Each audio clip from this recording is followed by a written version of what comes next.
Philippe, merci d'avoir accepté cette interview. Sur ton site 60 000 rebonds, on peut voir cette phrase « L'échec ne doit plus être un tabou ». Est-ce que tu veux bien nous expliquer ce que tu as vécu et comment tu l'as vécu? Alors à titre personnel, j'ai vécu effectivement une grande épreuve dans ma vie, en tout cas professionnelle, qui a été la faillite de mon entreprise au bout de 8 années, 8 belles années de développement. Et la liquidation de cette entreprise au tribunal de commerce, oui, je l'ai perçue comme un grand échec personnel. Ce d'autant plus que j'avais 56 ans, que j'avais auparavant passé 25 ans dans une grande multinationale dans laquelle tout n'avait pas été simple, mais globalement, j'estimais que j'avais plutôt bien réussi ma vie professionnelle. Donc, je peux dire que j'ai connu vraiment mon premier grand échec tard. Et quand on le vit tard, probablement, on le vit avec plus d'enjeux. D'accord.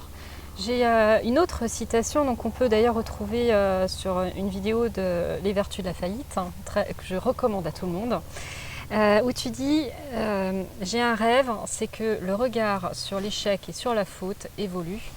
Et pour toi, finalement, c'est quoi l'échec et la notion de faute, comment tu l'interprètes? Alors, c'est une question complexe. Alors, ce que je vais dire, d'abord, c'est une conviction, ce ne sont pas des certitudes. Et deuxièmement, ces convictions, nous les tirons, oui, moi je les tire un peu de mon aventure personnelle, mais surtout de l'aventure des 150 entrepreneurs que nous accompagnons dans le cadre de l'association 60 000 rebonds à travers toute la France. Et c'est justement en voyant qu'il y a un certain nombre de parallèles, de points convergents à travers toutes ces histoires, qu'effectivement, je pense qu'il y a un modèle de l'échec et un modèle du rebond. Alors certainement pas applicable à tous, dans toutes les conditions, mais il y a quand même des choses assez claires. Ce qui est vrai, c'est que l'épreuve de la faillite, qui est un des grands traumatismes de l'adulte, l'adulte le perçoit comme un très grand échec personnel. Et c'est un traumatisme personnel, professionnel et financier. Mais il le perçoit d'abord comme un grand échec personnel.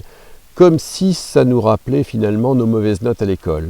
C'est-à-dire, j'ai pas été à la hauteur de mes engagements, de mes devoirs, de ce qu'éventuellement mes parents m'ont inculqué. De ce qu'on attendait de moi. De ce qu'on attendait de moi. Donc je suis en faute. Je suis en faute et j'allais dire que ce passage de la honte, d'abord de la détresse, peut-être même avant de la colère, hein, c'est la courbe de deuil classique, on est d'abord en colère de ce qui nous arrive parce que c'est injuste, ensuite on vit une forme de détresse parce qu'on prend quand même énormément de désillusions simultanées et de conséquences simultanées, et puis après on va essayer de vivre avec ça, de vivre avec cette faute, et c'est là que, en tout cas cette faute, ce qu'on perçoit comme une faute, et c'est là que tout le travail peut commencer. Et c'est ça qui est intéressant, et c'est ce que j'ai vécu, et c'est ce que vivent nos entrepreneurs, c'est que l'échec se vit très mal, mais si on le fait bien, si on le travaille bien, avec des tiers compétents, ça peut être un tremplin formidable vers la réussite. On parle de faute, donc du coup on va aussi parler de responsabilité. Pour toi, où se situent les responsabilités dans ce que tu as pu entendre, dans les multiples expériences dont tu as été le témoin? Alors c'est un sujet là aussi très intéressant. Quand on vit une faillite, on a l'impression d'être à un moment responsable de tout. Or on n'est pas responsable de tout. C'est important que les gens l'entendent. Parce oui. Que faillite ou un échec au sens plus large comme un divorce, il y a forcément des responsabilités partagées. Partagées, et puis, mais comme dans le divorce d'ailleurs, il y a des choses très proches, il y a le contexte. Le contexte dans lequel on est, alors c'est particulièrement vrai le contexte économique. Le contexte économique, on ne le décide pas. On a fait un certain nombre de prévisions, d'anticipation, y compris avec son conseil d'administration, et puis les choses ne vont pas se dérouler exactement comme c'était prévu.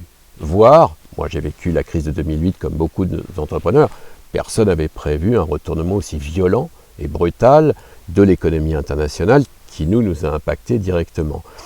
Donc on découvre, et c'est tout le travail de l'erreur et de l'échec, il faut bien identifier ce dont on est responsable. Il y a forcément des choses dont on est responsable, en particulier des décisions qu'on a prises, qui devaient se révéler des réussites, et puis qui se sont révélées des erreurs. Ça fait partie de la vie. Et ça, il faut bien les comprendre pour ne pas les recommencer. Il faut comprendre aussi ce dont on n'est pas responsable. Ça ne veut pas dire qu'on est totalement passif vis-à-vis de ce dont on n'est pas responsable. Mais ça veut dire aussi qu'il faut qu'on prenne conscience que nous ne sommes pas grand-chose dans le processus et finalement de développement de notre vie personnelle et de notre vie professionnelle. Et ça doit nous interpeller là aussi sur le prochain projet.